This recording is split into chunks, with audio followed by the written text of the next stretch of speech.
behind you, Poe.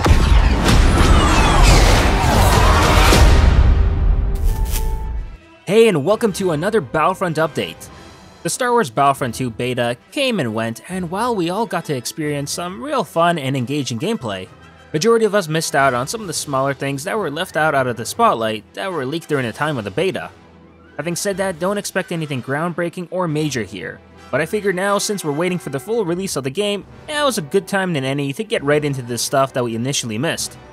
Now, the past few weeks, DICE have been teasing us by releasing both gameplay and ability information on the heroes for Battlefront 2. Mainly, of course, heroes that we've already seen in the previous Battlefront, just as some updated visuals and abilities.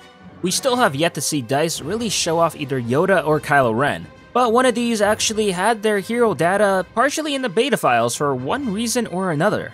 Not Yoda, but Kylo Ren. Now granted, it isn't much, but from the beta files we can see at least one of Kylo Ren's abilities, which will be called Force Freeze.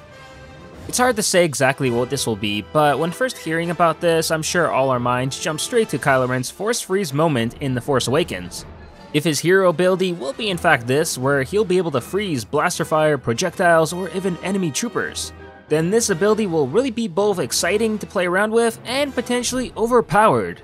Guess we'll just have to see what DICE will end up doing with it, but regardless, I don't see it being his main ability. As to see that, we'll still have to wait a bit. The beta also revealed what kind of weapon list we should be expecting in the final game, and most of the list seems pretty straightforward. But it's also nice to see some old favorites confirmed to be returning, such as the Scout Trooper pistol or the Tusken Raider's cycle rifle. All in all, at least according to the beta files, we should be looking at 10 different rifle options, 14 pistols, and 12 long rifles, making a total of 36 weapons overall. An impressive number when compared to only the 21 weapon choices we had in the previous game. Alien head customization is of course making a comeback as well, with both the Rebel Alliance and the Resistance being able to take advantage of this feature. And while not on this list, I have a sneaking suspicion that the Mon Calamari may be also a possible new race added to this list, if this gameplay footage is anything to go off by. As I don't know about you, but to me, yeah, that definitely looks like a Mon Calamari. Portrait files in the beta build were also a major find, as it allowed us to take a peek into some interesting visual elements of the game, such as how the Rebel ATRT will look like, which will be pretty much like you guessed it, exactly like the Republic ATRT but with an orange colorway. As well, there being two separate portraits for both the regular First Order TIE Fighter and the First Order Special Forces TIE Fighter. At the moment, it's pretty hard to speculate how this will work, or if the Special Forces TIE Fighter will be a single player only vehicle. On the other hand, it is possible it might act as the First Order's third starfighter choice, being almost like a TIE Interceptor option. But we won't know for sure until the game's release. And alas, this brings us to the Sky/Rocket Trooper. Basically, I did a video on these guys a while back speculating that Sky Troopers will be in the game, as there were people doubting my claim, saying that the Imperial Jump Trooper will be just a regular Stormtrooper with a jetpack again, because that's just how he was depicted in the game promo art. Which obviously isn't the case, as that art was released way back in the summer before the new Jump Trooper design was finalized. And from what we can see here, I was right, well, partially right. Basically, judging from the portrait file, it looks like what we will be getting is neither really a Sky Trooper or a Rocket Trooper, but a combination of both. I've already seen numerous people already calling this guy to be a Rocket Trooper like those from the Rebels TV show, but it really isn't. While yeah, everything else looks to be correct, other than its visor and grin, and of course the lack of oxygen tubes. Looking at it, the design of the helmet falls more in line with a Sky Trooper, which bears the same visor and grin style that of a normal Stormtrooper, but at the same time, the top of the helmet is that more of a Rocket Trooper. Honestly, I'm not sure what DICE is thinking here. It seems like they were wanting to go with the Rocket Trooper, but as soon as they got to the actual helmet part, they just gave up. It's going to be really disappointing if this turns out to be the final product.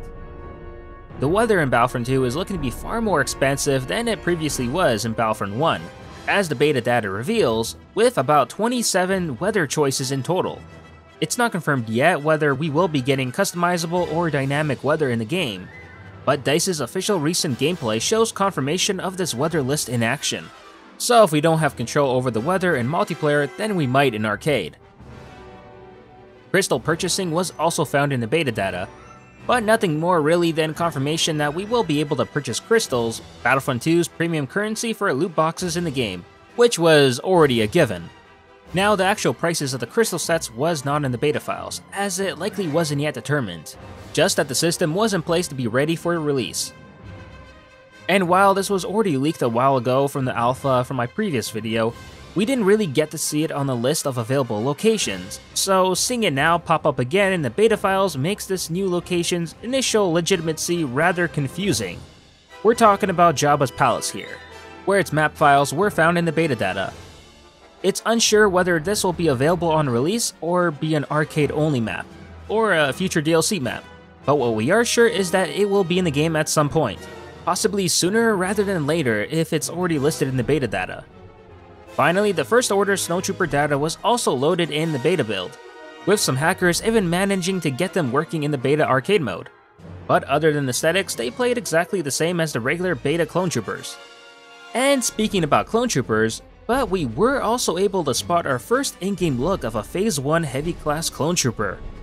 Unfortunately, it's only from the spawning screen, but it does give you a good idea of how they will look like regardless.